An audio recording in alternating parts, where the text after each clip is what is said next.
立夏有什么习俗呢？相传有这个立夏称人啊，什么意思呢？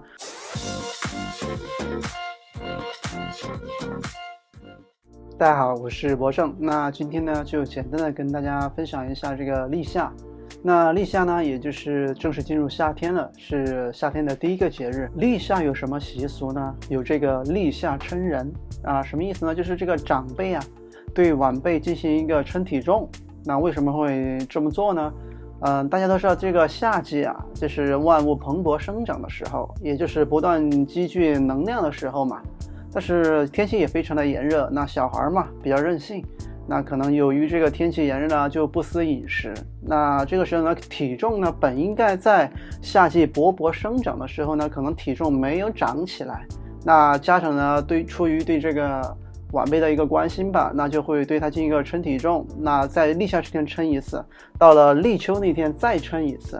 那看这个体重有什么变化没有？如果这个体重减少了呢，那就要在立秋这一天呢，炖肉啊什么呢，进行一个补回损失吧。那这就是立夏称人。其实呢，这个也就是长辈对晚辈茁壮成长的一个期盼。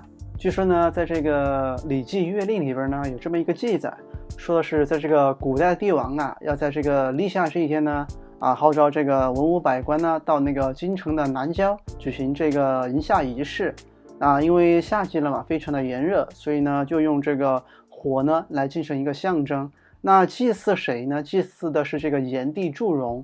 那说是在这一天呢，这个包括帝王在内的文武百官嘛，那都要穿那种火红的衣服包括那种车呀马呀，都要用这个红色的装饰物进行一个装饰，那以此表达呢对万物生长的一个期盼。另外一个立夏的习俗呢，就叫立夏尝新。那有的是这个立夏见三星，哪三星呢？就是这个麦子、青梅和樱桃。还有呢，这个立夏尝三鲜的说法。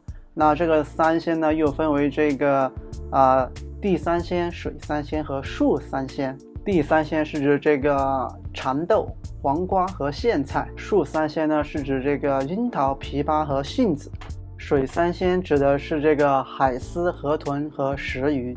对于这个立夏尝新的这个习俗吧，在我看来呢，其实是人们对于这个大自然的馈赠的一种喜悦之情和感激之情吧。其实你想吧，在那个经过了一个漫长的冬天，那春回大地以后，也经过了不断的生长。那到了初夏以后呢，有了第一波可以食用的新鲜食材，那人们食用了感受到了这个大自然的馈赠以此表达一个感激之情。最后说一下这个立夏对应的72候花信封。那立夏1候是这个丑李，立夏2候是这个顿叶杜鹃，立夏3候是这个泡桐。以上呢就是我关于这个立夏这个节气的知道的一点点的内容的一个分享吧。